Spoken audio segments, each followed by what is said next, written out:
네, 새로운 평화의 지평을 열다 2021 DMZ 포럼 평화운동 협력 세션에 함께해 주시는 모든 분들을 환영합니다. 저는 진행의 아나운서 김다희입니다. 이번 시간에는 북한 과학기술을 활용한 남북 교류협력 모색을 주제로 다양한 형태의 과학기술 교류협력을 준비하기 위한 방안에 대해 논의하는 시간으로 준비되어 있습니다. 이 시간 세션에 함께해 주실 전문가님들 소개해드리고 좌장님께 진행을 부탁드리겠습니다. 한 분 한 분 소개해드릴 때마다 따뜻한 박수로 함께 환영해 주시기 바랍니다. 먼저 결의하나 평화연구센터의 변학문 소장님께서 좌장을 맡아 세션 이끌어 주시겠습니다. 고맙습니다. 그리고 발제를 해주실 베를린 자유대학교 강호재 연구교수님 자리하셨습니다. 환영합니다. 역시 발제해 주시겠습니다. 평화통일교육문화센터의 임재근 평화통일교육연구소장님이십니다. 계속해서 토론 진행해 주실 두 분 소개해 드리겠습니다. 현대경제연구원 장우석 수석연구위원님 함께해 주십니다. 그리고 정보통신기획평가원 정보통신정책팀 김태진 팀장님 참석하셨습니다. 네, 고맙습니다. 토론과 발제를 통해서 전문가 여러분의 고견을 공유해 주시고 또 우리가 나아가야 할 방향에 대해 제시해 주시리라는 생각이 듭니다. 감사의 말씀 드리면서 이제 저는 좌장님께 진행을 부탁드리겠습니다. 예, 오늘 저희 세션은 3명, 저를 포함한 3명의 발표와 2분의 토론, 그 다음에 그에 대한 발표자들의 답변이 있고요. 시간이 혹시 허락된다면 그 외 추가 질문들을 받고 거기에 대한 또 답을 하는 시간을 갖도록 하겠습니다. 그래서 바로 이제 발표를 시작을 하면요. 그러니까 제가 오늘 세션의 총론에 해당하는 남북과학기술 교류협력의 필요성과 준비 방안을 준비를 했습니다. 그래서 일단 먼저 핵심적인 내용을 말씀드리면 남북과학기술 교류협력은 우리가 지향하는 평화 번영과 미래지향적인 남북관계를 실현하는 중요한 수단이 될 것이다 라고 말씀을 드리려고 합니다. 그래서 일단 우리의 입장에서는 왜 그런지, 그리고 북한 입장에서는 이게 어떻게 좋을지에 대해서 먼저 말씀을 드리겠습니다. 일단 우리의 입장에서는 지금 당장은 남북관계가 지금 경색돼 있지만 언젠가 다시 활발해진다고 하면 과거보다 훨씬 더 좀 내용과 형식 면에서 다양한 교류협력을 실현할 필요가 있습니다. 그를 통해서 남북교류협력의 당사자가 더욱더 많아지면 그만큼 그 남북교류협력에 대한 이해관계를 가진 사람들이 많아진다는 것이고 그에 따라 남북관계가 훨씬 더 안정화될 수 있다라고 생각을 합니다. 그러면 왜 과학기술 교류협력이냐라고 했을 때 보통 이제 과학기술이라고 하면 현대과학기술 워낙 고도로 전문화되어 있기 때문에 이게 다양한 사람들이 참여가 가능하냐라고 의문을 가지시는 분들이 많은데요. 현대 문명이 과학기술 문명이다라고 하는 우리 상식과 같은 그걸 말을 생각을 해보면 그만큼 이제 과학기술이라는 게 우리 일상에 미치는 영향들이 굉장히 많고 과학기술과 관련된 이슈들이 많다는 겁니다. 그래서 그것들을 감안을 하면 다양한 주제와 형식의 그런 교류협력이 가능할 것이다 라고 할 수 있고요. 그래서 제가 이제 발표문에 적은 사례들로 보면 예를 들어서 남북의 고급 과학자들이 기초과학이 됐건 응용과학이 됐든 공동으로 연구를 진행하고 이것들을 국제학계에 발표하는 이런 것들도 가능할 것이고 그 다음에 남북의 청년들이 남북의 과학기술 활용해서 창업을 준비하고 남북에 은퇴한 그 베테랑 개발자들이 여기 힘을 보태는 이런 것들 통해서 국제시장에 진출하는 것들도 모색할 수 있을 것이다 라고 생각을 합니다. 또 이것뿐만이 아니라 학교에 다양한 각급 학교의 선생님들과 학생들이 같이 모여서 어떻게 하면 수학이나 과학을 더 재밌게 쉽게 배울 수 있는지 서로의 경험과 노하우를 공유하는 이런 식의 교류도 가능할 거라고 저희는 생각을 합니다. 그래서 이렇게 다양한 형태의 교류협력이 가능하기 때문에 과학기술을 매개로 한 교류협력을 좀 충분히 준비를 하자라고 주장을 하고 있고요. 그다음에 이제 북한의 입장에서 봐도 이 과학기술 교류협력이라는 건 굉장히 필요한 거다. 북한의 호응이 높을 거라고 생각을 합니다. 왜냐하면 북한은 사실 이제 최근 몇 년 사이 이제 많이 알려졌는데 이 과학기술에 기초한 경제성장 그리고 사회 전반의 발전을 꾀하고 있습니다. 예를 들어서 전민 과학기술 인재화. 그러니까 말 그대로 전체 주민이 대학 졸업 수준의 과학기술 지식을 갖고 그 힘으로 자기 영역에서의 혁신을 일굴 역량을 갖추게 하겠다라는 걸 목표로 해서 지속적으로 지금 10년째 과학기술 교육을 강화하고 있습니다. 그리고 대학에서도 뭐 나노나 생명공학, 인공지능과 같은 첨단 분야를 중심으로 학과를 개편하고 신설하는 이런 일들을 진행하고 있고요. 그 다음에 경제정보화라고 해서 생산과 경영 전반에 IT를 도입을 해서 그걸 기반으로 생산성과 효율성을 제고하는 그런 사업들도 계속 진행을 하고 있습니다. 그리고 경제 외에 보건의료나 체육과 같은 비경제 영역에서도 최신 과학기술과 IT를 계속 도입하는 움직임을 갖고 있고요. 또 이런 것들을 하기 위해서는 이공계 전문가들, 그리고 생산 현장 기술자들 뿐만이 아니라 이 경영과 경제 관리직 간부들도 이공계 전문가들 못지않은 과학기술 역량을 갖추도록 독려를 하고 있고, 특히 올해 1월에 열렸던 노동당 제8차 대회에서는 과학기술 중시 정책을 지속하기로 했습니다. 그러면서 그 직후에 쭉 하고 있는 후속 조치들을 보면 좀 전에 말씀드렸던 이 관리직 간부들에 대한 재교육 프로그램을 강화하면서 한편으로는 이들의 그 전공 분야인 경제 경영 쪽의 최신 지식들을 배우도록 하고, 또 다른 한편 중요한 내용이 최신 과학기술 추세를 공부하게 하는 겁니다. 그래서 6개월 과정으로 재교육 과정을 하고 있고, 엄격하게 이제 수업을 다 이수를 해야 시험을 볼 수 있고, 시험에 통과해야만 이 재교육 과정을 통과하는 이런 엄격한 재교육 체계를 가동하고 있는 이런 상황입니다. 그리고 이 과학기술에 기초한 사회 전반의 발전을 꾀하고 있기 때문에 그동안 대외 과학기술 교류 협력에도 적극적이었습니다.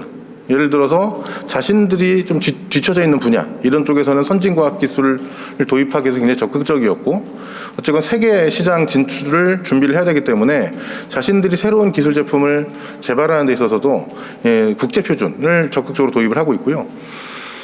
그리고 이제 남북과학기술 교류 협력에서도 적극적인 의지를 드러냈습니다. 2018년에 이제 뭐 대표적인 사례 두 가지가 있는데, 하나는 북측의 학자들이 남쪽에 IT 학술지에 논문을 투고했습니다. 총 6명의 저자가 있었는데 그 중에 한 명을 빼면, 중국인 한 명을 빼면 5명이 북한 학자들이었고, 이 사람들이 논문을 4월 달에 투고해서 심사를 거쳐서 2018년 8월에 공식으로 출판되는 일이 있었습니다. 그러니까 이거는 괜히 한번 해본 게 아니라 우리를 향해서 이런 IT 교류 협력을 하자, 우리가 이 정도 역량이 있고 관심이 있으니 같이 모색해보자라는 신호였다고 할 수 있고요. 그 다음에 이제 같은 해 10월에 그 2007년에 있었던 노무현 대통령과 김정일 국방위원장의 14 공동선언을 기념하는 공동행사를 하기 위해서 남쪽에서 대규모 대표단이 갔었는데요. 그때 이제 북측 관계자들이 남쪽에서 올라간 지자체 관계자들한테 김일성종합대학과 김책공대를 구체적으로 거명을 하면서 자기들은 그 학교들을 중심으로 준비가 돼 있으니 남북이 과학기술 공동연구를 하자라고 제안을 했었습니다. 그런데 물론 지금은 이제 그 뒤에 남북관계 경색이 되고 코로나 때문에 북한이 자체 봉쇄를 1년 넘게 하고 있는 상황이기 때문에 당장 실현될 가능성은 높지 않지만, 이런 문제들이 풀리고 남북관계 다시 적극적으로 교류가 진행될 상황이 오면 북은 다시 한번 교류협력에 과학기술 교류협력에 큰 관심을 보이지 않을까라고 생각을 합니다. 그래서 이제 그런 것들을 생각을 할 때 그 과학기술 교류협력을 좀 준비를 해야 될 텐데, 사실 2018년에 그 한반도에 완전히 그 대화 국면이 열렸을 때, 그때 이제 많은 사람들이 남북 교류협력에 굉장히 관심이 많았고, 부족하지만 과학기술 교류협력에 대한 관심이 있는 사람도 있었습니다. 근데 이제 그때 우리가 확인했던 건 우리가 갖고 있는 북한 관련 정보가 굉장히 제한적이고 편향돼 있었구나라는 거였습니다. 뭐냐면 2017년까지 우리한테 주로 전달됐던 북한 관련 뉴스는 북한의 핵 개발과 미사일 발사, 또는 뭐 경제난, 또 김정은의 공포 정치, 이런 것들 위주였는데, 2018년에 뭐 평창 동계올림픽을 계기로 남북이 직접적으로 접촉을 하고 많은 언론들이 북쪽에도 올라가고 하면서 그동안 우리가 보지 못했던 변화한 북한의 모습들을 봤죠. 그래서 한편으로 놀랍기도 하고 다른 한편 당황스럽기도 했습니다. 그리고 그렇게 대북 정보가 부족했던 만큼 우리의 교류협력 준비도 굉장히 낮았고, 특히 그동안 극소수의 사람들만 관심을 갖고 있었던 과학기술 교류협력 관련해서도 북한이 과학기술 발전을 핵심적인 국정 목표로 삼고 있다라는 사실조차도 잘 모르는 그래서 어제도 제가 대전에 가서 뭐 토론을 했는데, 제가 2016년 이후에 지금까지 한 5년 동안 한 100수십 번 정도 뭐 대중 강연이나 발표를 했습니다. 북한의 과학기술 정책에 대해서. 그래서 제 입장에서는 굉장히 지겨운 얘기인데, 제 얘기를 듣는 분들은 생전 처음 듣는 얘기인 거죠. 그래서 아직도 그 북한의 과학기술 중시 이런 것들이 거의 알려져 있지 않은 상황이다라는 거고요. 물론 이런 상황 속에서도 과거보다는 어쨌거나 과학기술 교류협력에 대한 관심이 과거랑 비교하면 늘어난 건 맞습니다. 근데 그 과정에서 접해보신 분들도 있겠지만, 북한을 우리가 지금 추진하고 있는 4차 산업혁명의 테스트베드로 활용하자. 그러니까 북한은 과학기술의 불모지이고, 거기다가 이제 그 김정은 1인 지배 체제니까 김정은만 설득하면 우리가 하고자 하는 여러 가지 실험들을 북에서 할 수 있다. 그래서 이런 것들이 정말로 남북이 윈윈할 수 있는, 남북의 자본과 기술에 북한의 값싼 자원과 노동력을 활용하는 전통적인 방식이 아니라 고부가가치를 창출할 수 있고, 미래지향적인 교류협력을 할 수 있다고 해서 일부에서 참신하다라고 평가를 받았었는데요. 이걸 일단 북한을 과학기술의 불모지로 보는 것 자체가 북한에 대한 무지에서 비롯된 것이다라고 해서, 어쨌든 우리가 북한을 많이 알면 알수록 과학기술 교류협력의 준비를 좀 내실 있게 할 수 있다라고 생각을 하고요. 어쨌거나 2018년 당시에는 좀 전에 말씀드렸던 대로 과학기술 교류협력에 대한 관심이 예전보다 높아져서 일부 기업이나 기관, 개인들이 다양한 남북과학기술 교류협력을 모색하려고 했는데, 역시나 이들조차도 정보가 너무 부족해서 굉장히 어려움을 겪었고, 이게 이제 남북 관계가 악화되고 하면서 흐지부지 돼버린 이런 상황이었죠. 근데 이제 그 당시에 워낙 이제 정보가 부족하다 보니 이 남북 과학기술 교류협력에 관심 있던 사람들 사이에서 중요하게 나왔던 얘기가, 앞으로 이런 일을 반복하지 않으려면 북한 과학기술 정보를 지속적으로 수집해서 축적하고 좀 분석하고, 그리고 이거를 각계약진하면서 일부 기관들이 조금씩 축적을 하고 있었는데, 이걸 종합적으로 관리하는 게 필요하겠다. 그리고 그와 함께 남북과학기술 교류협력을 같이 고민할 수 있는 각계 분야의 전문가들의 네트워크를 계속 유지 확대하고, 이들과 함께 이제 남북과학기술 교류협력 방안을 좀 지속적으로 체계적으로 준비하는 어떤 제도적인 기반이 필요하겠다라는 얘기들이 좀 진지하게 나왔습니다. 그래서 저도 이러저러한 연구 과제에 참여하면서 그런 얘기들을 많이 했었는데요. 잘 아시는 것처럼 2019년 2월에 그 하노이에서 2차 북미 정상회담이 아무런 성과 없이 끝나고, 뒤이어서 남북관계 경색이 되면서 역시나 이 과학기술 교류협력에 대한 관심도 그냥 바로 식어버렸습니다. 그래서 2018년 이전 상황으로 되돌아간 상황이다. 그래서 만약에 지금 이 상태가 유지되고 그런 다음에 남북관계가 복원이 된다고 하더라도 2018년과 비슷하게 부족한 정보 속에서 뭘 해야 되지 우왕좌왕하는 이런 일들이 반복될 것이다 라고 생각을 합니다. 그래서 이제 저희는 오늘 세션을 통해서 이 과학기술 교류협력을 안정적으로 준비할 수 있는 제도나 기관 이런 것들을 좀 만들 수 있도록 좀 적극적으로 모색해보자라는 거 하나 하고요.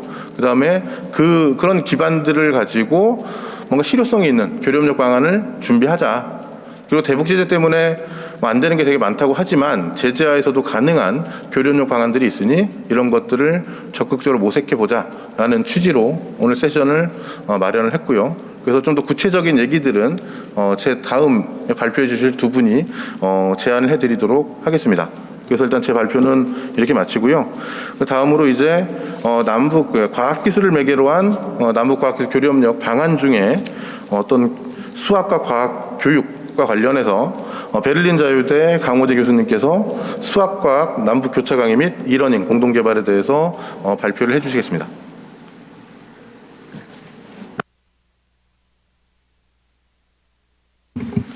네, 반갑습니다. 방금 소개받은 소리가 울리는 건가요? 네, 방금 소개받은 베를린 자유대 강호지입니다. 저는 이제 조금 더 구체적으로 넘어가서 지금 유엔 제재 때문에 아무것도 할 수 없다라는 패배의식에서 잘 안 보이는 지점들을 찾아서 이것도 가능하지 않을까, 그리고 지금 당장 가능하지 않을까라고 하는 지점들을 발제를 하려고 합니다. 그래서 북한도 그렇지만 남한도 그렇지만 둘 다 교육 쪽에서 강조하는 것은 미래 세대를 책임지려고 하는 우리 학생들, 어린 학생들한테 수학과학 교육을 강조를 하고 미래는 수학과학을 바탕으로 부가가치를 창출하고 더 나은 사회를 만들자라고 교육을 하고 있습니다. 그 두 부분, 수학과학을 강조하는 이 부분은 남북이 공통된 요소입니다. 그리고 이 부분은 인도적 지원에서 의료품이나 식량 말고 교육도 포함되어 있다라고 해석할 수 있기 때문에, 넓게 해석할 수 있기 때문에 유엔 제재에 걸리지 않을 수 있는 가능성이 굉장히 크다라는 차원이 있는 거죠. 그리고 10년, 15년 전 남북이 교류 협력이 활발할 때 굉장히 많이 진척됐던 부분 중에 하나이기도 합니다. 그래서 그 부분을 좀 오늘 얘기를 하려고 합니다. 그래서 기본적으로 앞부분에서 변학문 박사께서 설명을 하시긴 했는데 좀 큰 얘기만 우선 하나 짚고 넘어가면, 북한은 2017년까지는 핵무력을 완성하려고 굉장히 노력을 했습니다. 근데 2017년 11월 29일 날 화성 15형 다탄두 핵을 장착한 ICBM을 완성한 걸 보여줬죠. 그러고 나서 바로 전략을 바꿉니다. 2018년에 넘어와서 핵 경제 핵 병진 노선을 결속하고 굉장히 재미있는 목표로 내겁니다.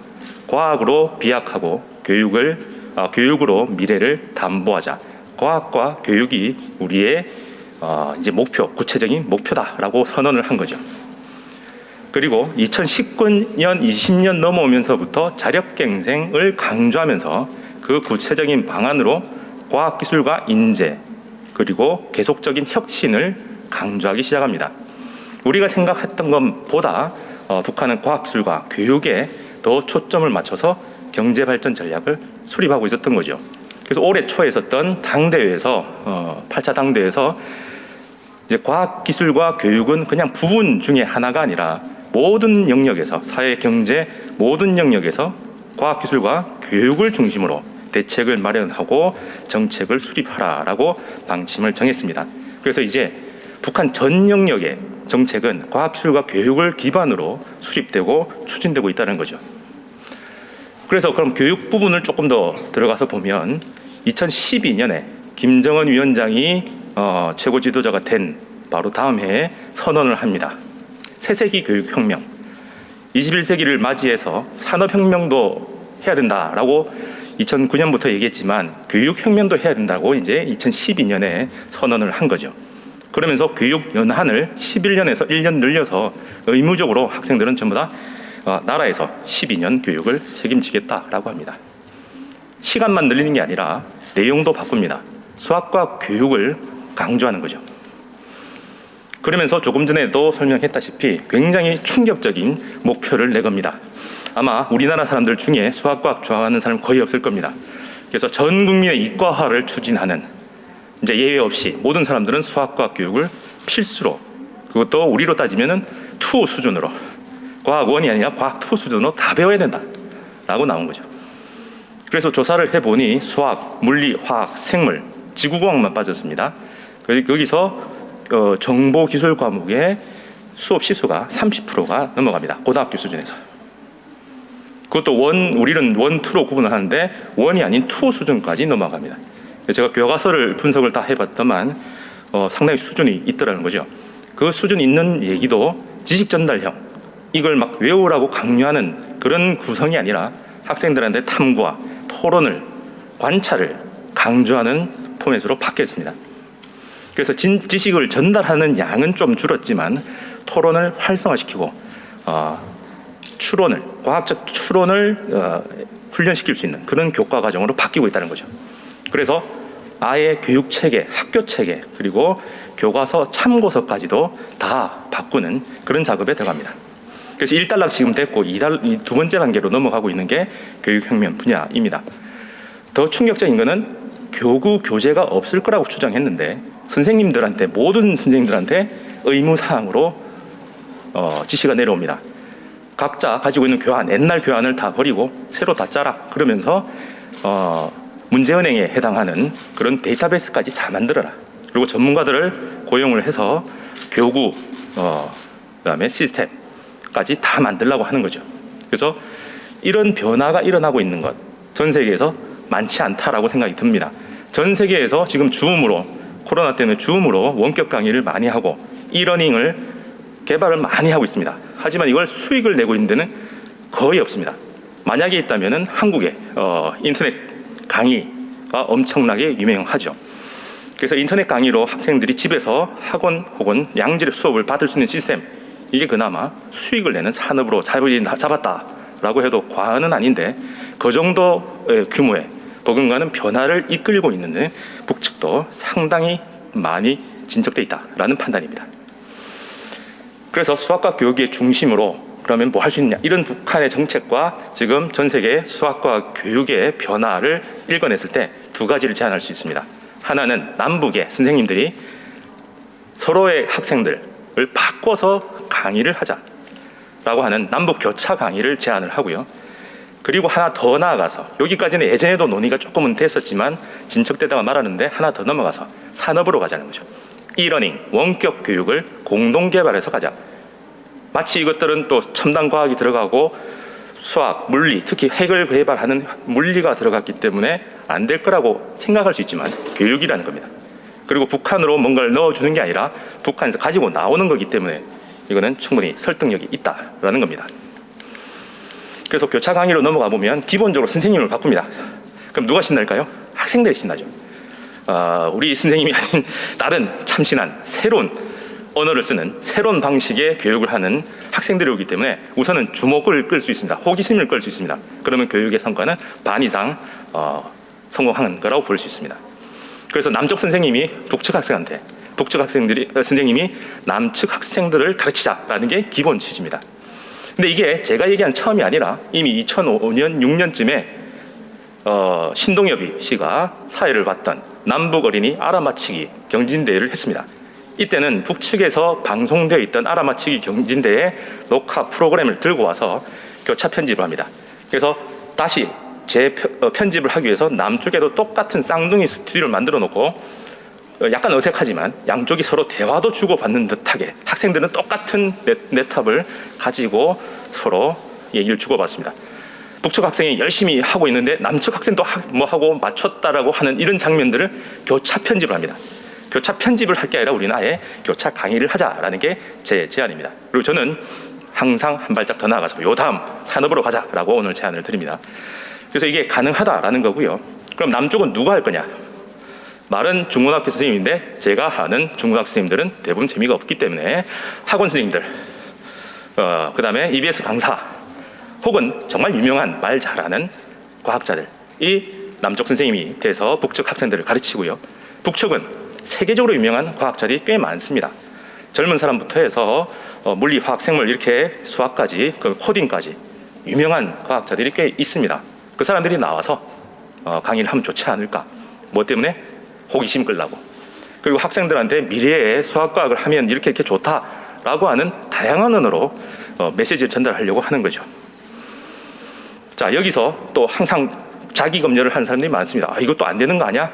근데 유엔 제재나 다 대북 제재에 걸려 있는 것들은 형법처럼 명시적인 조항으로 되어 있는 건 아닙니다. 물품은 그렇게 되어 있지만 이렇게 교육은 예외 조항으로 할 수 있다. 아프리카나 제3세계 국가에 지원을 할 때 다 의료나 식량을 지원합니다. 하지만 또 일각에서는 학교를 지어주고 교사를 파견해주는 역할도 합니다. 그걸 왜 하냐고 물어볼 때 제가 아는 유명한 열심히 하시는 분이 유명한 얘기를 저한테 해서 제가 기억에 남습니다. 가난한 애들이 맨날 밥만 먹냐, 꿈도 먹어야지.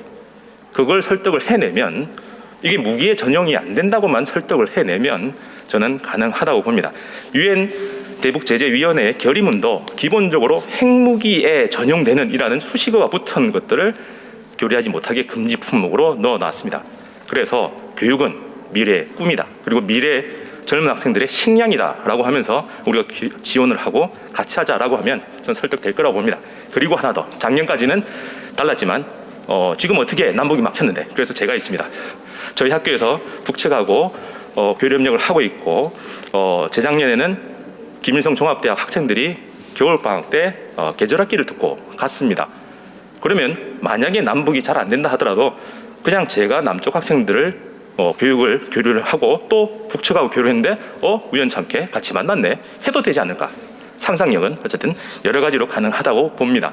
그래서 남북이 같이 하면 제일 좋지만 안 되면 제가 있는 베를린 자유대에서 같이 연계해서 하면 뭐든지 되지 않을까 생각이 듭니다. 가능성이 더 높다라는 얘기를 했고요.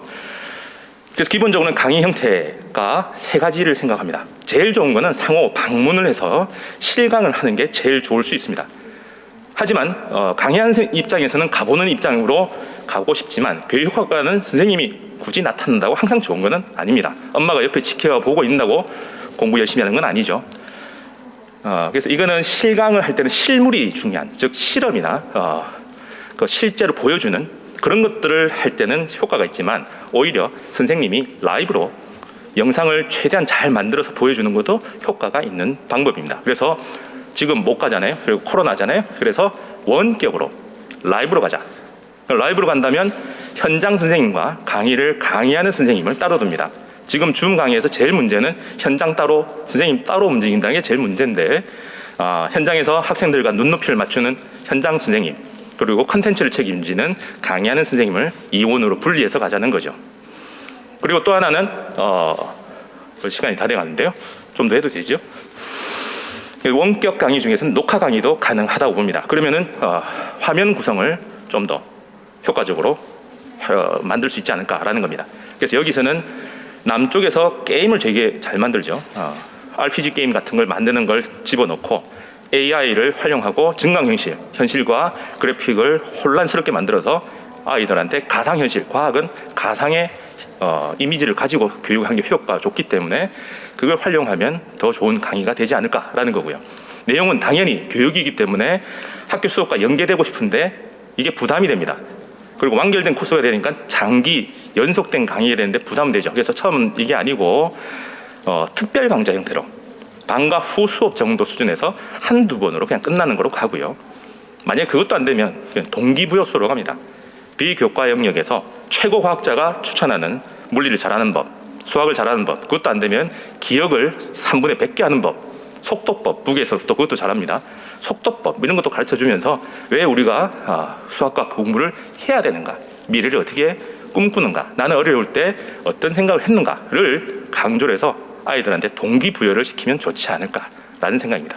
그래서 여기서 동기부여하는 부분에서 굉장히 중요하고요. 그래픽이 좀 깨지는데 라이브 강의와 원격 강의 이쪽에서 그래픽이 넘어가면서 뭔가 새로워지죠. 여기서 이제 산업이 들어옵니다. 여기서 이러닝의 가능성이 있고 이거는 수익을 창출할 수 있는, 교육은 대부분 수익을 창출을 못하는데 수익 창출할 수 있는 방법이 이러닝 쪽에서 나올 수 있다라는 겁니다.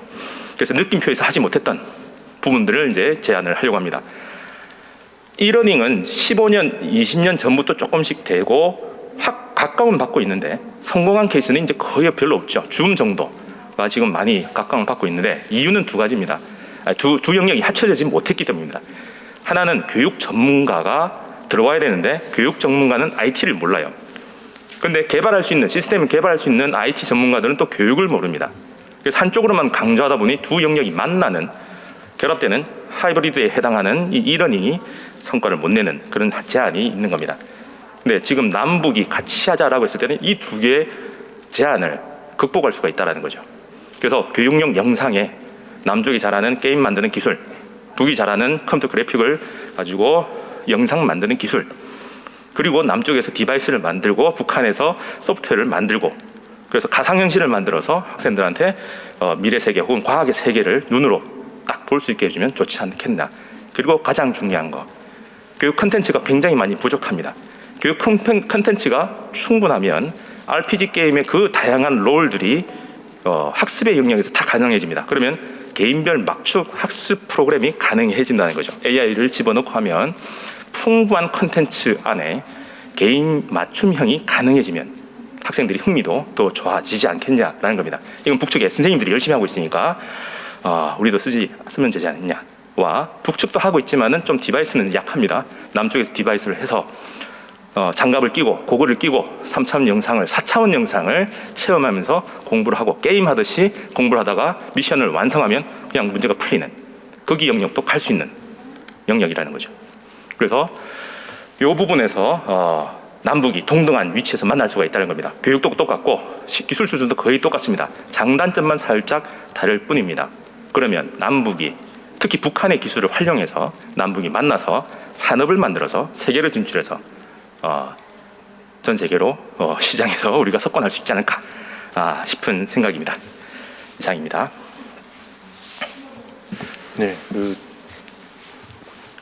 제 발표는 굉장히 추상적이고 막 큰 얘기였는데 그에 비해서 굉장히 구체적인 내용과 그리고 남북의 그 장단점들까지 사실은 굉장히 그 세세한 내용까지 다 집어넣으셔서 지금 단계에서도 우리가 모색할 수 있는 교류협력의 한 방안으로서 남북 수학과 교육 그리고 또 이러닝을 활용한 교육 방안에 대해서 말씀을 해주셨습니다. 감사합니다. 이제 다음으로는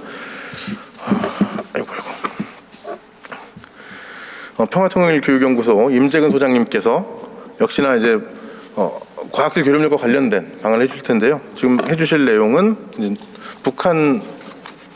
우리가 쓸만한 북한 과학기술이 어떤 게 있는지 그런 것들을 준비하는 방안 관련해서 북한 과학기술 관련 기업정보 데이터베이스 구축과 남북 교류협력을 내용으로 발표를 해주시겠습니다.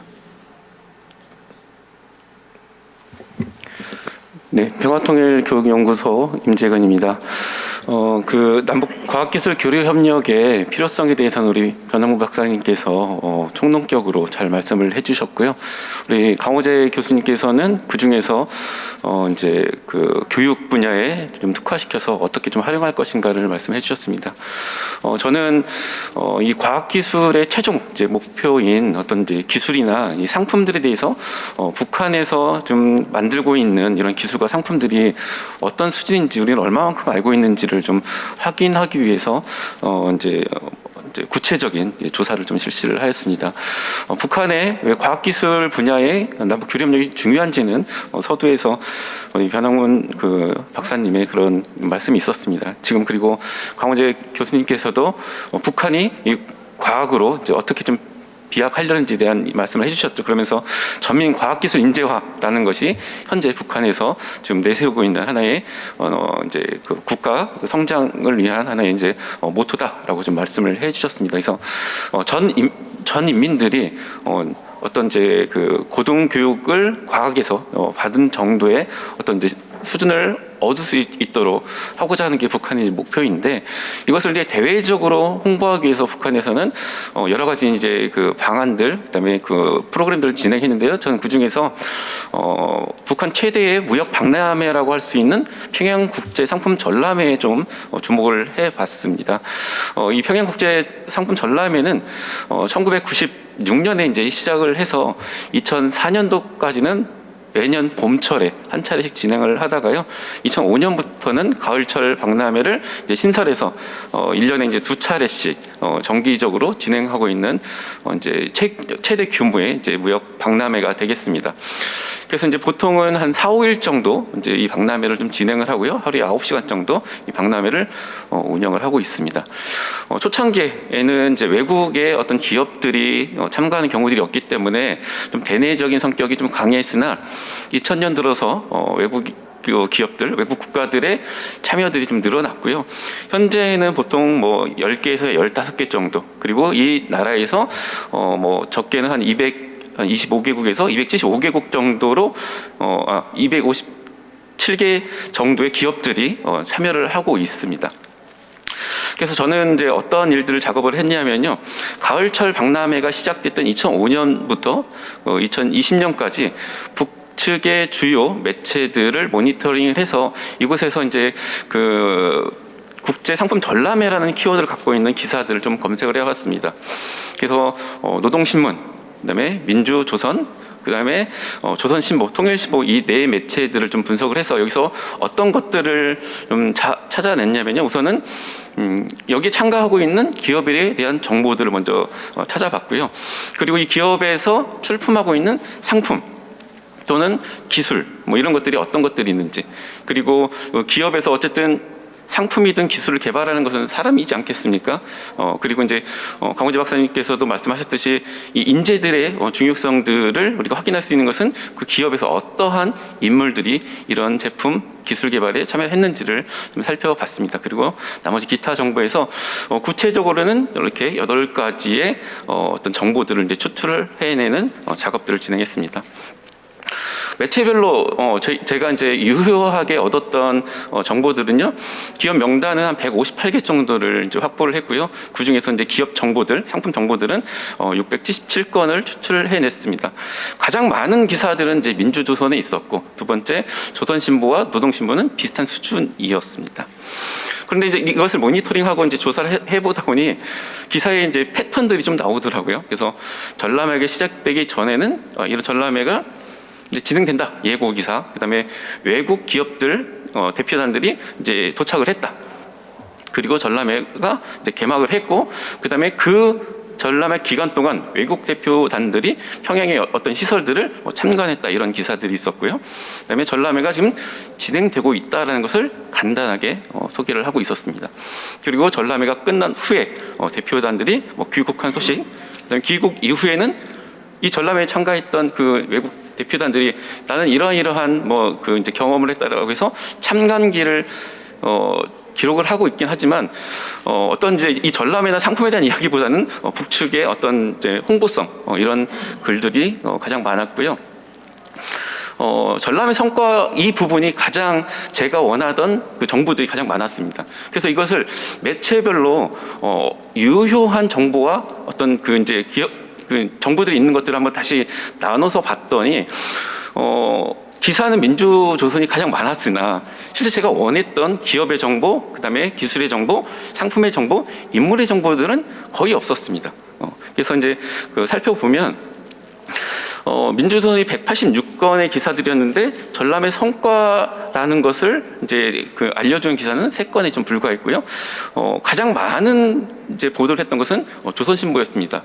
다시 말하면 이제 제일 일본에서 발행되는 이제 신문이다 보니까 이 조선신보가 북한의 이런 메시지들을 대외적으로 이제 홍보하는 그런 역할을 좀 맡았던 것 같고요.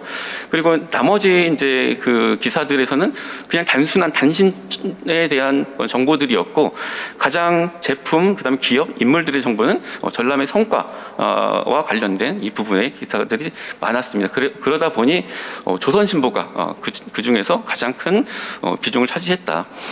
그래서 그 기업들 중에서 가장 그래도 많이 언급되는 기사들을 한번 봤더니 연합기계 회사가 꽤 많이 언급이 되었습니다.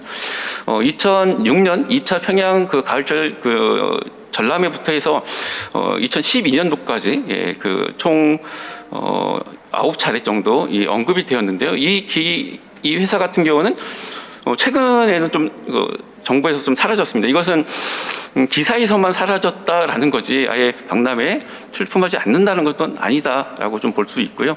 그래서 여기서 추출할 수 있는 것은 선반 RT125라는 어떤 제품, 그다음에 11축, 그다음에 9축, 4축 같은 CNC와 관련된 구체적인 어떤 기술들이 이제 확인할 수 있었고요. 인물들 같은 경우는 세 사람의 인물을 확인할 수 있었으나 기본적으로 어떤 기술자들에 대한 정보들은 많이 없었습니다. 그러니까 그 제품들을 홍보하고 그다음에 알리는 그런 좀 약간 행정적인 인물들이 좀 많다는 걸 확인을 했고요. 두 번째로는 장생합작회사라는 그런 회사들도 꽤 많이 언급된 회사 중에 하나였습니다. 이 회사는 2006년부터 2019년까지 그래도 좀 정기적으로 언급했던 회사인데 이제 북한이 강조하고 있는 예방의학 측면에서 이제 그런 고려의학과 관련된 제품들을 생산하고 있고요. 거기에서 이제 홍보하고 있는 다른 이제 자료들을 통해서 제가 찾아낸 그런 실물 사진들을 보면은 어떤 이제 건강 보조식품이라든지 치료제 등도 있었고요. 여기서 특이하게 제가 주목했던 것은 특허 증서들도 받았다라고 이제 강조를 하는 거죠. 그러니까 북한의 이 제품들이 어떠한 이제 규격이나 규약들에 벗어난 것이 아니라 국제적인 이러한 추세들을 따라가서 뭐 특허 제품들도 생산하고 있고, 또한 북측의 이런 과학기술과 관련된 어떤 이제 수상을 받는 그런 제품들도 있다라는 것을 확인할 수 있었습니다. 여기 트로피 같은 경우가 그 수상을 보여주는 하나의 예가 되겠고요. 또 다른 기업들 하나는 이제 신발 무역 회사가 있습니다. 그러니까 뭐 신발하고 뭐 과학기술하고 어떤 관계가 있을까라고도 볼 수 있겠지만, 결국 이런 경공업품들에 대해서 질 좋은 제품을 생산하는 것도 사실 뭐 과학기술하고 관련이 있거든요. 그래서 최근 들어서 이 신발 무역 회사 같은 경우는 더 이제 많이 이제 언론에 언급된다는 것을 확인할 수 있었고요. 운동화라든지 구두, 이제 장화 같은 이러한 제품들을 생산하고 있었습니다. 그리고 이 신발 무역 회사 같은 경우는 평양의 구두 공장이라든지, 그다음에 이제 신주의 신발 공장, 그다음에 류현 신발 공장들을 수속 단위로 두면서 이것을 대외적으로 제품들을 홍보를 하고 있었습니다. 그리고 이제 4회 이상 언급된 회사들을 살펴봤을 때는 다음과 같은 이제 기업들이 소개가 되었고요. 이 중에서 제가 좀 더 눈여겨 보면서 좀 분석을 해봤던 업체는 낙원무역총회사 하고 푸른 하늘 연합회사였습니다. 그랬던 이유는 그간 북측이 주된 이제 회사로 홍보했던 그러한 회사의 특성하고는 조금 다른 부분이 있었습니다. 무엇이냐면 지금 우리들도 많이 이제 관심 갖고 있는 IT 관련된, 그다음에 이제 뭐 텔레비전 같은 이런 제품들도 계속 기술을 개발하고 있고 자체 기술들을 생산해내고 있다라는 것을 확인할 수 있었는데요. 낙원무역총회사에서 지금 생산한 그 제품들을 소개를 드리면, 이제 새 기술의 이제 지능형 텔레비전, 그러니까 이제 쌍방향 어떤 통신이 가능하고, 그다음에 과거 이제 아날로그 방식이 아니라 디지털 방식으로 바뀌었다. 그리고 여러 가지 기기들하고 접목시킬 수 있는 그러한 이제 그 케이블, RGB 케이블이라든지 최근에 HDMI 케이블 이런 것들까지 다 이제 구비가 된 그런 새형의 제품들이라고 소개를 하고 있습니다. 그런데 이러한 정보들은 사실 민주조선이든 아니면 노동신문이든 또는 조선신보에서도 찾기가 좀 어려웠습니다. 왜냐하면 이런 매체들은 텍스트를 기반으로 한 정보들을 주로 이제 제공을 하고 있었습니다. 그래서 제가 이걸 쭉 분석해봤을 때 기본적으로 이런 신문들에 대한 체계적인 분석과 정리 작업은 필요하지만, 여기서 그친다라면 이제 원하는 정보들을 다 확보하기는 어렵겠다. 그래서 이것을 기반으로 다른 매체들에 대한 추가 조사가 좀 필요하다는 것을 좀 인식을 했고요. 이것은 박람회에 참가했을 때 배포됐던 카탈로그의 한 부분이었습니다. 그래서 이제 외형들을 본다면 크기도 그렇고요. 그다음에 뭐 4K 초고화질 이제 그 영상을 제공한다든지, 그다음에 두께도 대단히 얇다라는 것을 강조하고 있었습니다. 그다음에 두 번째로 제가 푸른 그 하늘 연합 회사 같은 경우는 이제 노트북이라든지 PC 제품들을 생산하고 있는 대표적인 기업이었고요. 또 하나는 여기서 스마트폰까지도 생산을 하고 있었습니다. 보면 이제 우리도 사용하고 있는 뭐 일체형 이제 그 PC라든지 아니면 이제 태블릿 PC와 같은 제품들도 주로 생산하고 있었고요. 근데 구체적인 이런 스펙 같은 경우는 기사에서는 찾을 수가 없었습니다. 그래서 이것을 홍보하는 어떤 영상 매체라든지 아니면 카탈로그들을 추가적으로 입수했을 때만이 이 기업들과 상품과 정보들의 어떤 가치들을 좀 확보할 수 있었고요. 손전화기 같은 경우도 계속 이제 사양들이 증가하고 있다는 것을 확인할 수 있었는데요. 푸른 하늘 이라는 그런 명칭으로 이제 생산된 스마트폰이고요. 그러고 나서 그 다음 해에 이제 업그레이드된 제품이 소개되고 있습니다. 그래서 이제 얼굴 인식이 가능한 수준으로 북한도 기술 개발을 했다라는 것을 확인할 수 있었는데, 이러한 정보들은 북한을 방문해서 이 박람회를 참관해서 이제 그 사진을 촬영했던 이런 정보들로 대신 우리가 이제 확인을 할 수 있었고요. 그래서 이런 조사를 통해서 제가 이제 드리고 싶은 말씀은 최근 북한의 과학기술과 관련된 변화 속도가 좀 빠르게 변하고 있다라는 것을 첫 번째 인지를 했고요. 두 번째로는 단순하게 그것을 내국인들을 대상으로 이런 제품들 생산해서 그치는 것이 아니라 이것을 수출 또는 대외 이미지들을 고양시키기 위한, 그래서 이제 대내외 교류 협력의 수단으로 활용하고 있다라는 것을 확인했습니다. 하지만 정작 우리들은 어느 정도 수준이냐? 2018년도에 이런 작업들을 하자라고 했지만 이것이 이제 하노이 노 딜로 또 빠지면서 제대로 된 이제 그 연구 사업들이 이어지지 못하고 있다는 것을 또 확인할 수 있어서 북한에 대한 연구와 기초 자료 조사가 부족하다, 이런 것을 좀 확인할 수 있었고요. 그래서 이번 발표를 통해서 남북 관계에 영향을 받지 않고 향후 계속 북한과 교류 협력을 대비할 수 있는 북한 기업 또는 기술, 그다음에 제품에 대한 데이터베이스를 꾸준하게 구축할 필요성이 있다는 것을 좀 말씀을 드리면서 이것을 바탕으로 향후 남북 과학기술 교류 협력에 대한 하나의 이제 모멘텀으로 활용했으면 좋겠다라고 말씀을 드리면서 제 발표를 마치겠습니다.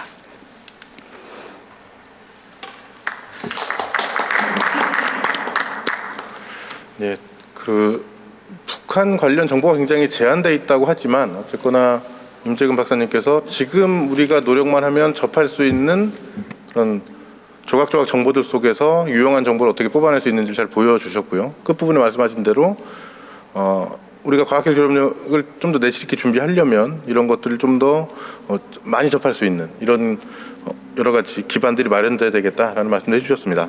그래서 일단 이렇게 해서 저희 3명의 발표가 끝났고요. 이제 두 분의 토론자께서 저희 발표 내용에 대해서 이제 날카롭게 비평, 논평 해주시고 거기에 더해서 또 소중한 제안들을 추가를 해주실 예정입니다. 그래서 먼저 장우석 현대경제연구원 수석연구위원님께서 토론을 해주시겠습니다.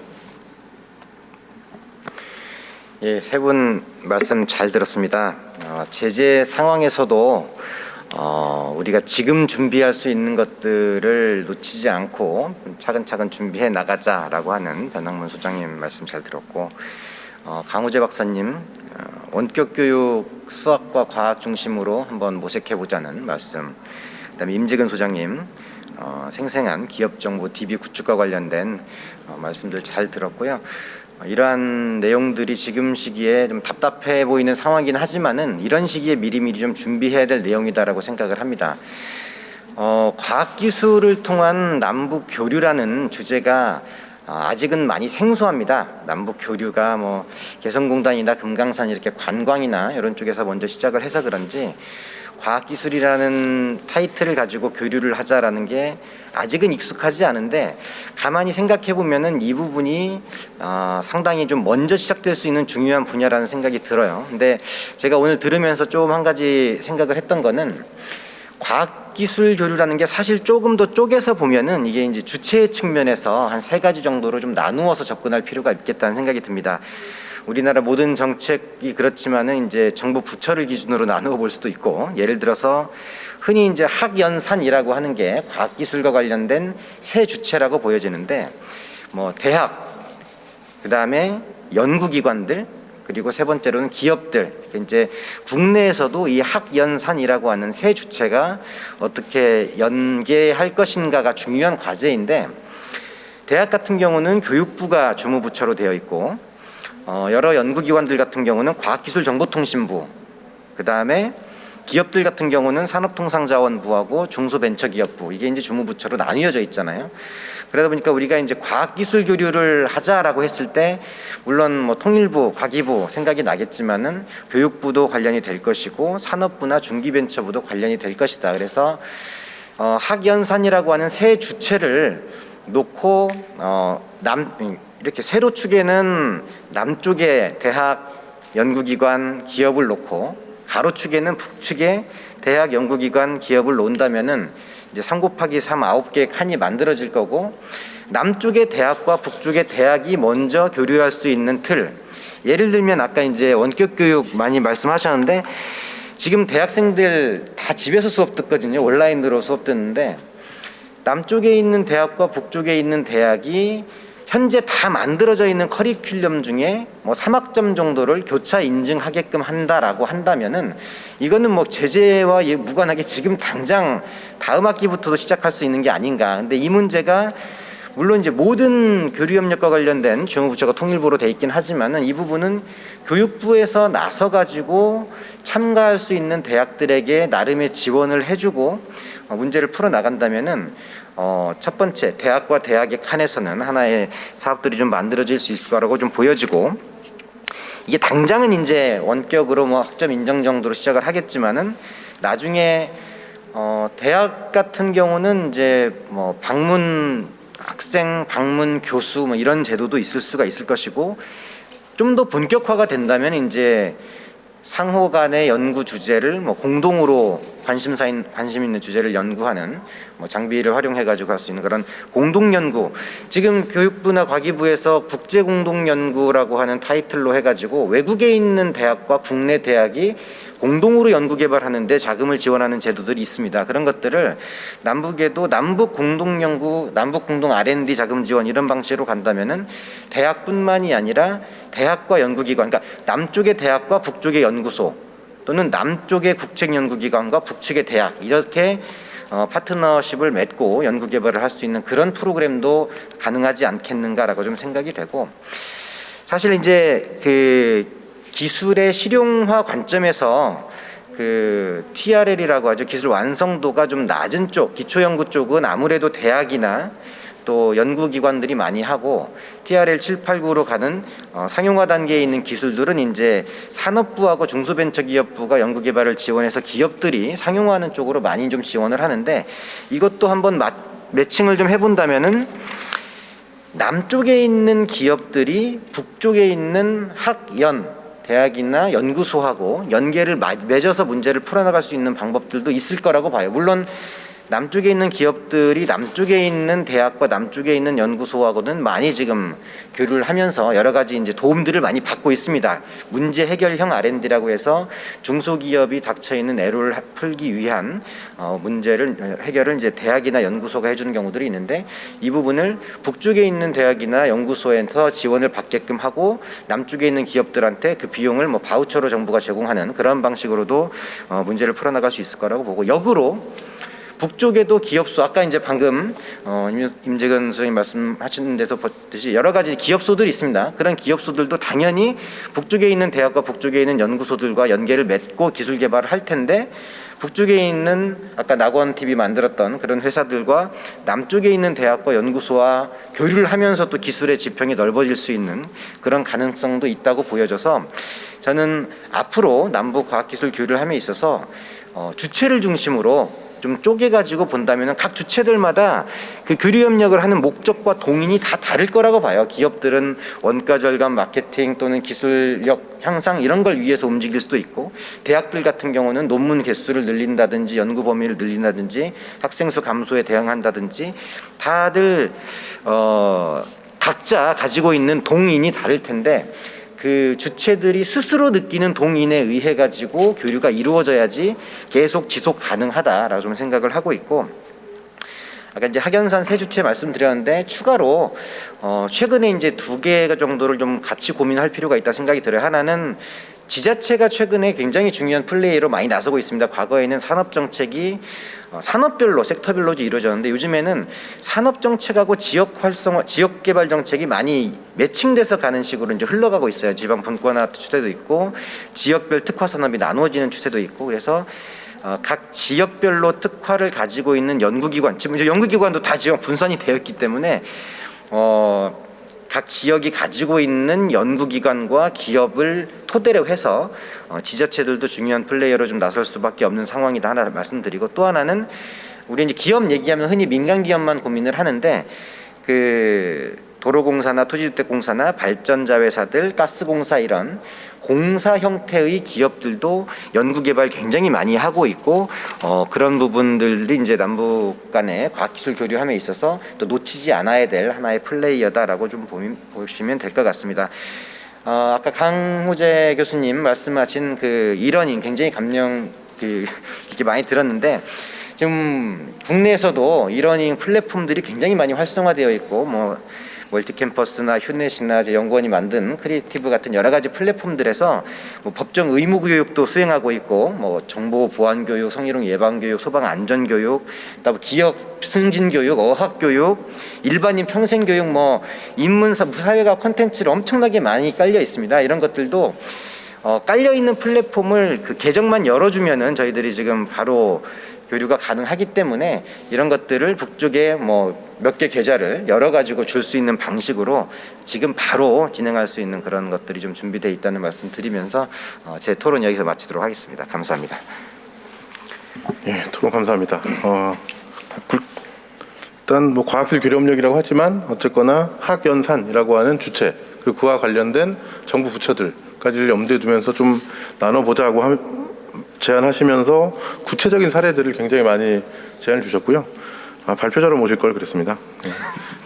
그럼 다음 토론은 정보통신기획평가원의 정보통신정책팀 김태진 팀장님께서 토론을 해주시겠습니다.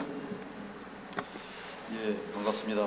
정보통신기획평가원의 김태진입니다. 네, 반갑습니다. 정보통신기획평가원의 김태진입니다.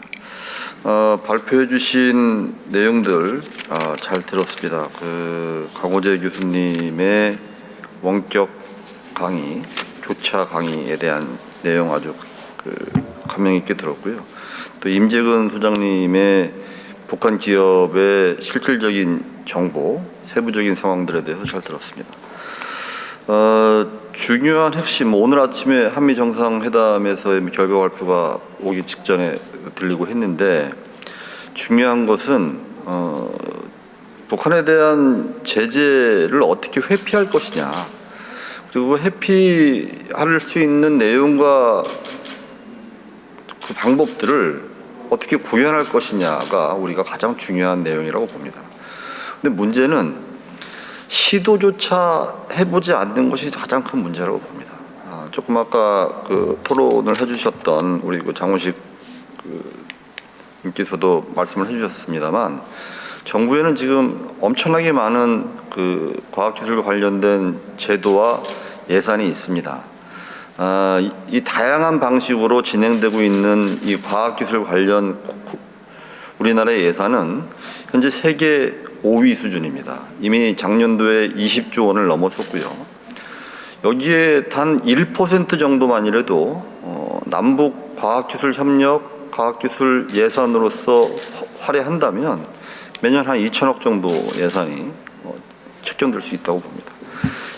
이것이 북한으로 직접 지원되거나 하는 내용이 아니더라도 아까 강호재 교수님께서 말씀하신 교차 강의, 원격 강의 등의 방식으로 활용된다면 상당히 많은 실효성들을 나타낼 수 있을 거라고 봅니다.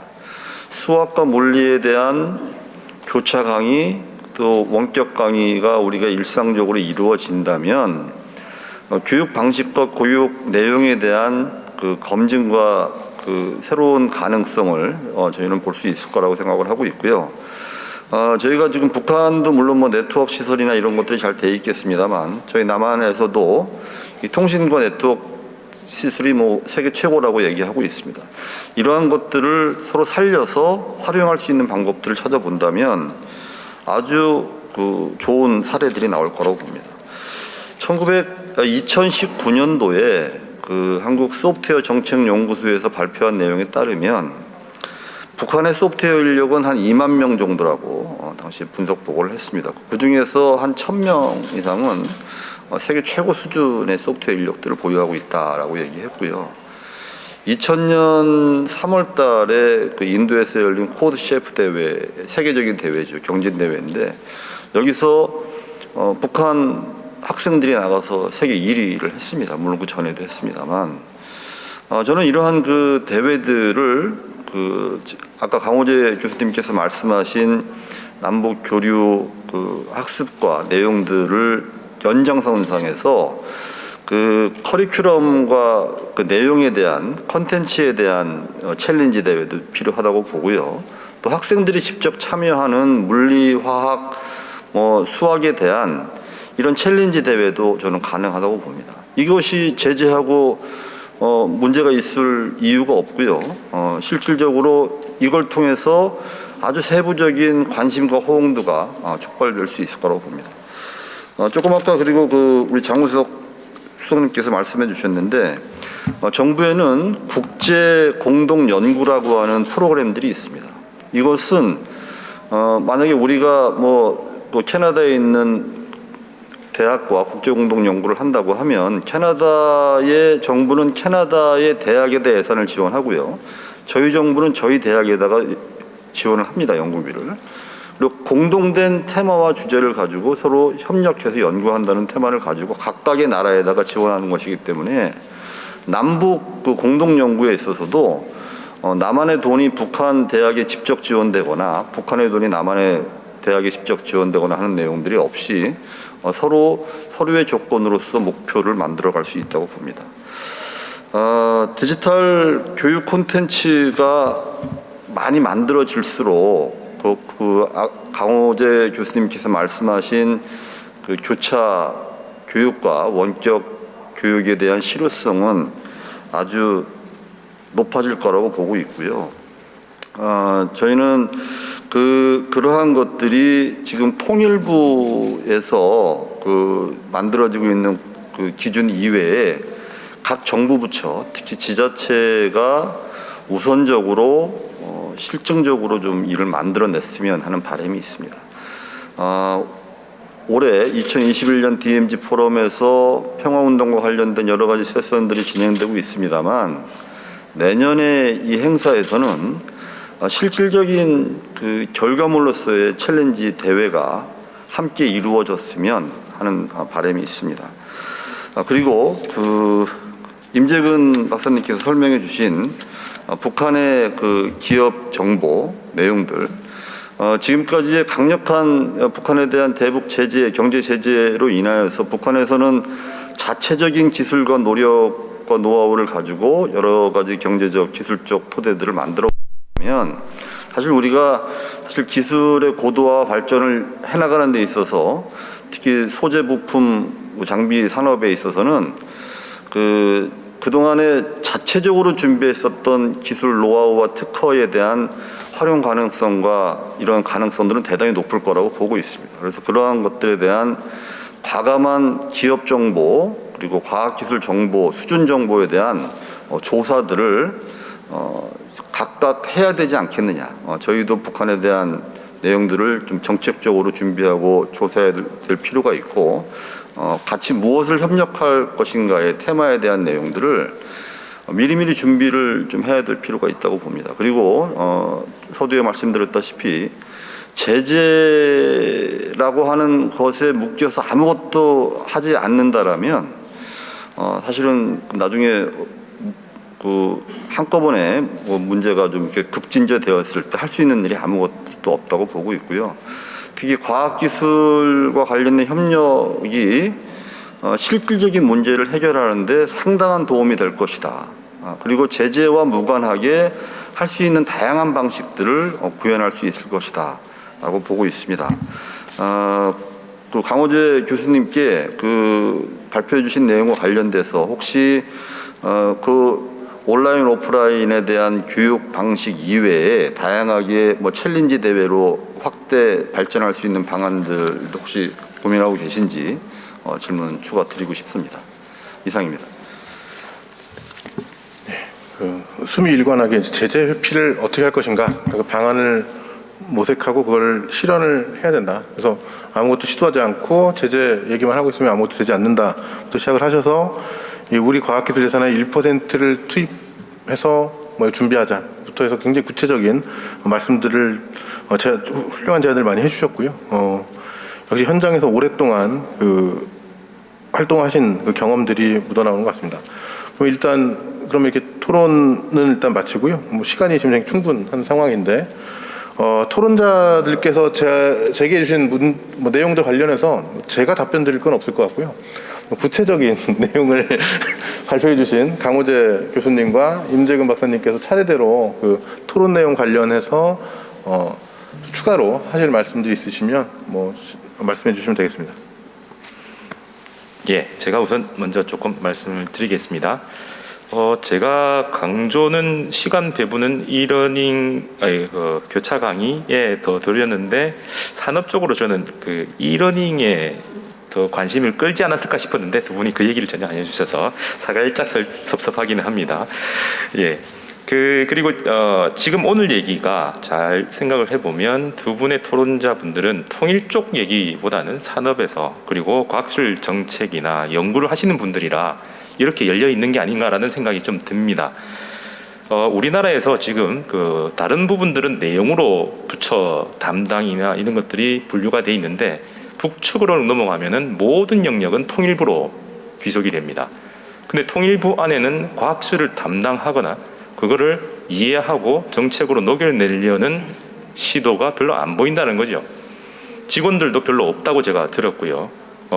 모든 것은 남북교류협력 제재, 그 다음에 남북교류협력 이렇게 넘어가니까 이해가 없는 상태니까 나중에 할 때 구색으로 넘어가는 느낌이 굉장히 큽니다. 그래서 오늘 얘기가 자유로운 이유는 딱 하나인 것 같습니다.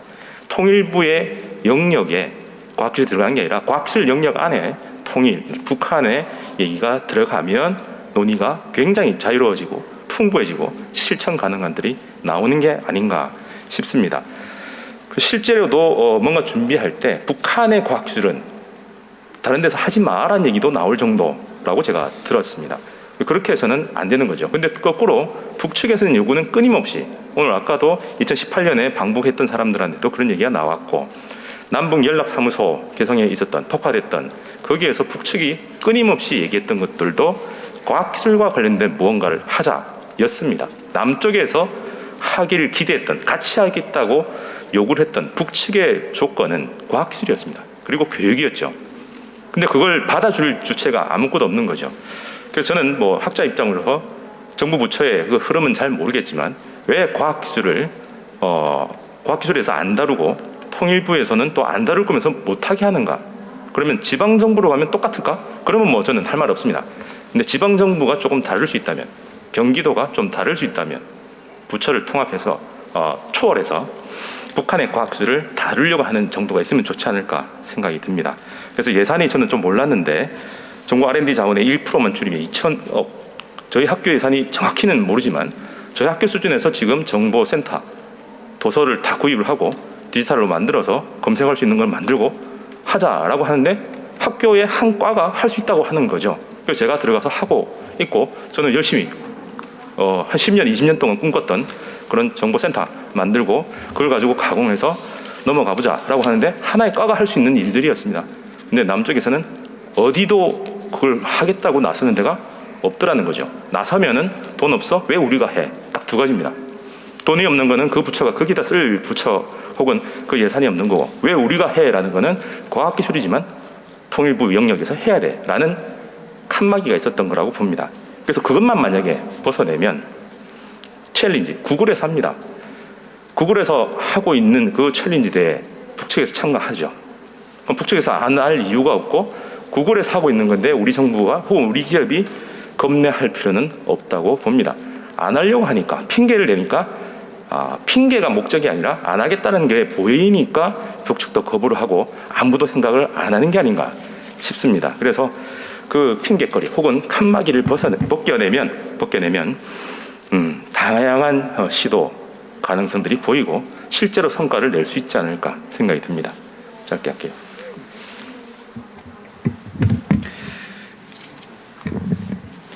예, 저도 김태진 팀장님이 말씀하셨던 국가적 차원의 R&D 예산이 20조 라는 이야기 저도 깜짝 놀랐고요. 그 중에서 이제 1%를 이런 북한 과학기술 또는 좀 유사한 일에 투자할 수 있다면 정말 이제 많은 일들을 할 수 있겠다. 그러니까 우리 이 남북 교류 협력을 담당하고 있는 통일부가 예산이 없다라고 이제 얘기하는 이런 핑계들을 계속 대왔었는데 정말 획기적으로 다른 곳에서 이제 예산을 확보할 수 있다라면 할 수 있는 일이 참 많겠구나라는 좀 생각을 했고요. 또 하나는 오늘 이제 우리 강호재 교수님이 그 발표 중에서 이제 원격 강의라든지 이러한 걸 말씀을 해주셨는데 그럼 북한에서 이런 원격 강의를 할 수 있는 기술이나 아니면 뭐 제품들은 어느 정도 있는지에 대해서 우리는 좀 알고 있는가?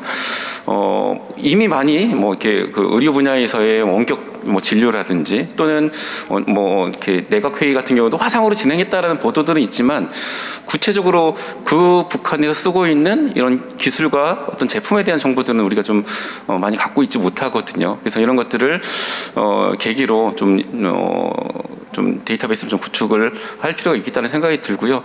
그다음에 이러한 작업들은 사실 그간 계속 핑계로 되었던 대북 제재, 유엔 제재와는 무관한 것들이죠. 그러니까 연구하고 조사한 것들이 북에 어떤 실질적 도움을 주는 일들이 아니기 때문에 충분히 할 수 있는데도 불구하고 이것조차 하고 있지 않다라는 것은 어떻게 보면 남북 교류 협력에 대한 어떤 그 적극적인 의지가 없는 건 아닌가라는 좀 이런 생각이 들었습니다. 그리고 이제 제가 뭐 짧은 기간이긴 하지만 주요 매체 4가지를 가지고 이제 텍스트 분석했을 때 가졌던 이제 한계, 뭐 그것은 개인이 좀 감당하기는 좀 어려운 한계들이 있다. 그래서 뭐 강우직 그 교수님은 한 과에서 여러 가지 할 수 있는 일들을 말씀하시는데 이것이 하나의 학과가 아니라 하나의 뭐 기관에서 또는 이제 특별한 이제 관련된 전문 어떤 이제 담당을 마련해 놓고 이것이 각각 기관에서 따로따로 하는 것이 아니라 이것을 좀 통합할 수 있는 좀 시스템 구축이 좀 더 필요하지 않을까. 아니면 알게 모르게 저와 같은 이제 개인 연구자들이 작업을 하는 경우도 있고 어떤 연구기관 아니면 어떤 뭐 정부 기관 또는 어떤 기업체에서 이제 이런 연구들을 할 텐데 좀 비효율적인 것 같다라는 생각이 듭니다. 그리고 비효율성과 더불어서 이것을 이제 촘촘하게 이제 그 연구들을 해 나가야 되는데 따로따로 하다 보니까 어느 정도 지금 진행되고 있는지 소통과 공유가 좀 되고 있지 않는 것 같습니다. 그래서 이것을 좀 컨트롤할 수 있는 좀 컨트롤 타워의 어떤 기능을 좀 어느 부서든 어느 기관이든 좀 해줬으면 좋겠다 이런 말씀을 드리겠습니다.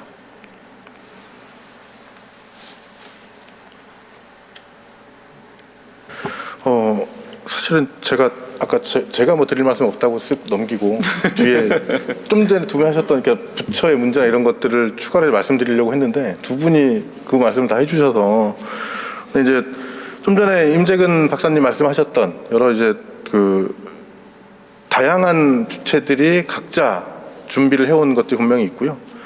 그래서 이제 저도 이쪽 일을 하면서 계속 느꼈던 게 우리 속담에 있는 구슬이 서말이어도 꿰어야 보배다라는 게 왜 있는 말인지를 알겠습니다. 그러니까 굉장히 북한 과학기술 정보 사업이 굉장히 부족했다라는 얘기를 제가 아까 발표에 말씀드렸지만 또 어떻게 보면 역으로 찾아보면 남들 모르게 자기들끼리만 축적해온 것들이 또 굉장히 많거든요. 기관이나 연구소별로. 그래서 이런 것들을 모으기만 해도 그래서 이 각계약진해왔던 연구자들이 이런 것들을 공유하고 상호 검증만 하더라도 지금보다 훨씬 높은 수준의 북한 과학기술 정보를 우리가 축적할 수 있다. 그래서 그 얘기들 다시 말씀을 드리고 그와 함께 이제 아까 강호재 선생님께서 통일부 말씀해 주셨는데 사실 통일부는 이름 그대로 남북의 대화, 뭐 교류협력, 나가서 통일을 촉진하기 위해서 만든 부서인데 아까 강 소장님이 정확히 지적해 주신 대로 부처별로 다양한 업무 영역들이 있지만 결국 남북관계로 가면 통일부로 수렴이 되는 구조이고요. 그래서 통일부가 이걸 촉진을 해줘야 되는데 지난 몇 년 동안에 보면 오히려 병목으로 작용한 측면들이 분명히 많다. 특히 이제 과학기술 교류협력은 제가 아까 발표에 말씀드린 대로 포괄적으로 금지가 돼 있는 대북제재처럼 포괄적으로 금지돼 있기 때문에 거의 이제 얘기도 꺼내기 힘든 이런 수준이었는데 최근에는 그래도 조금 관심이 통일부가 예전보다 높아진 상황이기 때문에 그나마 뭐 긍정적으로 평가를 하자면 예전보다는 조금 더 관심을 두고 있고 과기부하고도 뭐 얘기를 많이 하고 있고 뭐 프로젝트도 발주를 하고 있는 걸로 알고 있고요. 그래서 이런 것들이 좀 더 확산이 되고 한다면 적어도 과학기술 정보 측면에서는 예전보다 좀 더 낫지 않을까 기대도 해보는데 뭐 그것만을 기대하고 있을 수는 없을 것 같고요. 좀 전에 제 옆에 두 분의 발표자분과 두 분의 토론자께서 말씀해 주셨던 지금 당장 할 수 있는 굉장히 많은 준비할 수 있는 것들이 있고 이게 경기도에서라도 뭔가 이렇게 시작이 된다고 하면 훨씬 앞으로 좋은 상황이 왔을 때 우리가 2018년보다는 훨씬 더 출발선이 앞서 나간 이런 조건을 만들 수 있지 않을까 생각을 하고 아직 시간이 좀 남아 있습니다. 그래서 지금 그 추가적으로 하실 말씀들이 있으시면 좀 더 해주시면 될 것 같습니다. 네, 제가 조금 더 얘기를 하면요. 20년 정도 이제 북한 과학기술 정책의 역사를 연구하고 옛날 얘기만 하니까 안 되어서 최근 얘기도 하고 연구도 하고 있는데 저는 아까 시스템의 통합, 뭐 그런 기관의 통합을 얘기하기 전에 제가 오늘 주제도 교육이다 보니까 사람, 우리가 그걸 할 수 있는 사람을 얼마나 길렀는가라는 질문도 해야 되지 않을까라는 겁니다. 제가 한국에 있다가 독일에 가서 교수 자격 자리를 임용받으면서 변화가 생긴 거죠. 학과가 예산이 있고 의지가 있었지만 또 저처럼 연구했던 사람이 없었으면 그걸 빠르게 진행할 수 없었을 거라고 봅니다. 근데 남쪽에서 기본적으로 연구 프로젝트비가 많고 그런 할 수 있는 능력이 있지만 안 되었던 여러 가지 이유 중에 하나는 사람에 대한 투자가 없다고 봅니다. 남쪽에서 박사 학위를 북한으로 해놓고 쓴 사람들을 조사해 보면 지난 20년간 한 3만 건이 나옵니다. 그리고 해외에서 노스코리아로 박사 학위를 받은 사람을 검색을 해보면 15,000건이 나옵니다. 그 사람들이 어떤 전공을 했을까요? 대부분은 핵 혹은 인권, 여성 이 정도 수준에서 그칠 거라고 봅니다. 아니 다 들여다보지는 않았지만 미래 가치에 해당하는 교육 조금 더 있겠습니다. 하지만 과학기술 거의 없다고 봅니다. 과학기술도 정보통신을 넘어가서 그걸 가지고 인터넷으로 교육을 하면서 서로 소통을 하는 긍정적인 흐름보다는 인터넷을 통해서 북측이 주민들을 통제하고 억압하고 해킹을 하고 라는 의심으로 가는 흐름, 연구들이 더 각광을 받는 상황이라는 거죠. 어떤 연구를 해야 될 건가? 시스템 통합, 자금 통합, 오늘 그건 넘어갔으니까 교육입니다. 거기에 관심 있는 인재를 길러내고 미래를 준비하는 학자를 길러내는 것도 중요하지 않을까? 그게 없으면 아무리 우리가 돈이 많고 기관이 많고 자료가 많아도 하나로 꿰을 수 있는 사람이 없으면 그건 여전히 못 깨어진다라는 거죠. 그래서 예전에 20년 전에 남북 정상회담 하면서 사회적 분위기가 좋아졌을 때 그때 뭔가 했으면 좋겠는데 못했던 아쉬움이 남는 게 하나 있습니다. 뭐냐면 방금 마찬가지로 통일, 북한을 연구하는 사람들을 한쪽에 몰아서 통일학과, 북한학과가 아니라 각 영역별로 남북 통합을 연구하는 사람들이 대학별로 아니더라도 어쨌든 한 자리씩은 혹은 한 명씩은 전문적으로 키우자라고 했다면 통일이 통일부에 혹은 통일학과에 북한학과에 전속된 게 아니라 모든 학과에 퍼져나갈 수 있게 제도적으로 보장을 했다면 보호 육성하는 학문으로 했다면 달라지지 않았을까. 확증 편향이라고 자기 하던 대로만 계속하면 제가 예상하기 때 북한 과학기술 연구는 그냥 구색 맞추기식으로 계속 나가지 그냥 저기 흩어져 있는 것들 주워서 가는 사람이 임자지라고 하고 썩어 나가는 걸 보는 상태가 되지 않을까라는 아쉬움이 있습니다. 네, 이상입니다. 이제 저희 세션이 한 2분 정도 남았는데요. 다른 분들 중에 혹시 아마 마지막 발언 기회가 될 것 같은데 추가로 하실 말씀이 있으시면 간단하게 해주시면 좋겠습니다.